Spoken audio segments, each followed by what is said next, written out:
প্রথম দফা, প্রবাসে মারা যাওয়া সকল বাংলাদেশি নাগরিকদের মৃতদেহ রাষ্ট্রীয় খরচে দেশে নিতে হবে। দ্বিতীয় দফা, প্রবাসীদের জাতীয় পরিচয়পত্র ও ভোটাধিকার চাই। তৃতীয় দফা, বিমানবন্দরে প্রবাসী হয়রানি বন্ধ চাই। চতুর্থ দফা, প্রবাসীদের জন্য যুগোপযোগী দ্বৈত নাগরিকত্ব আইন ও পেনশন সুবিধা চাই।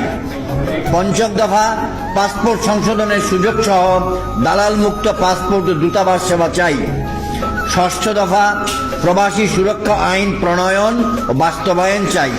সপ্তম দফা, জাতীয় বাজেট প্রবাসীদের জন্য ন্যূনতম 5% বিশেষ বরাদ্দ চাই। অষ্টম দফা, বিদেশে কাগজপত্রবিহীন প্রবাসীদের বৈধকরণে সরকারের সহযোগিতা চাই। নবম দফা, বিদেশে প্রবাসীদের জন্য পর্যাপ্ত বাংলাদেশি দূতাবাস ও শ্রম কল্যাণ উইং চাই।